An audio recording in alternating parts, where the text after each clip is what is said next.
پاکستان میں اب انصاف اور انسانیت عملاً دم توڑ چکی ہے، حتیٰ کہ یزید نے بھی حضرت حسین رضی اللہ تعالیٰ عنہ کو علی اصغر کے قتل کا ذمہ دار نہیں ٹھہرایا۔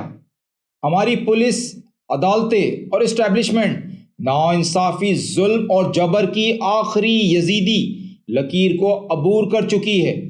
بیچارے بلال کے والد اپنی FIR درج کرانے کے لیے رات بھر انتظار کرتے رہے۔ جی ہاں ناظرین، یہ بہت بڑا ظلم ہے۔ پولیس نے ایک نہتے اور محب وطن شہری کو شہید کر دیا۔ جو پولیس والے اس کو ڈنڈے مارتے نظر آ رہے ہیں ویڈیو میں آپ کو دکھاتا ہوں، انہیں فوراً گرفتار ہونا چاہیے۔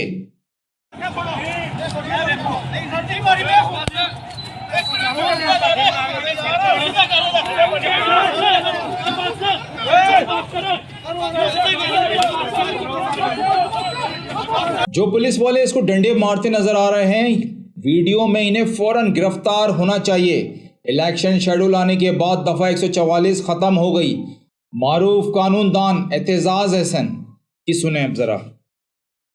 بچے کو شہید کر دیا اور وہ پولیس نے خود آپ سمجھے ڈنڈے مار رہے ہیں سروں پہ، سر پہ اس کے، اور اس کو تو جو پولیس مین ویڈیو میں نظر آ رہے ہیں ڈنڈے مارتے ہوئے، ان کو تو فوراً گرفتار ہونا چاہیے۔ سر یہ الیکشن سے پہلے دفعہ 144 لگا دینا لاہور میں نہیں، وہ بھی غلط ہے، وہ تو ختم ہو گئی 144 تو ختم ہو گئی نا جب الیکشن شیڈول آ گیا۔ جو پولیس والے اس کو ڈنڈے مارتے نظر آ رہے ہیں ویڈیو میں، انہیں فوراً گرفتار ہونا چاہیے۔